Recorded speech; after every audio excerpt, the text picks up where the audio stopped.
bu silindr nima ekan deb o'ylaydi ko'pchilik. Bu mashinani ushlab turgan narsa nima ekan? Xo'p, do'stlar, qarang. Bu narsa nimaligini sizga ham qiziq, meni o'zimga ham qiziq. Bu tikuv mashinamiz, ya'ni ko'rdingizmi? Mashinkani yarmi ko'tariladigan va yarmi tushadigan.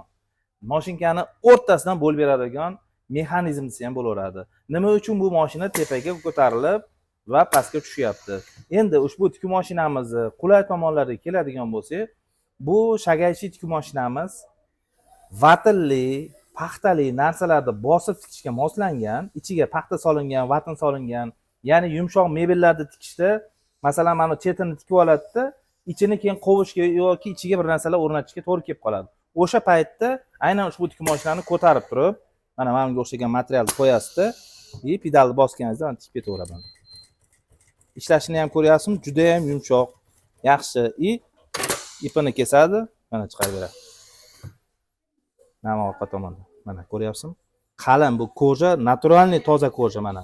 Boshqa mashinkalarni ham tikib tekshirganimizda juda ham zo'r, yumshoq, ishlashlari yaxshi. Faqat buni kompressor ulaysiz, ishlaydi. Bez kompressor ishlamaydi. Avtomat, ya'ni ipini o'zi qirqib, zakrepga beradi, lapkani ham ko'taradi. Shular bilan farq qiladi. Mashinkamiz Xitoy davlati ishlab chiqarilgan VMA brendiga oid. Choki 8 gacha katta kichik bo'ladi. Materialda endi asosan qalinga moslangan bu. Yupqani tikmaydi, chunki igna ham qalin, ip ham qalin. Ip endi 4li, 6li, 9li iplar cho'radi bunga. Yumshoq mebelga o'zi hech kim yupqa ishlatmaydi. Qalin, tarang tortiladigan, ya'ni mana bunga o'xshagan iplar bo'lishi kerak.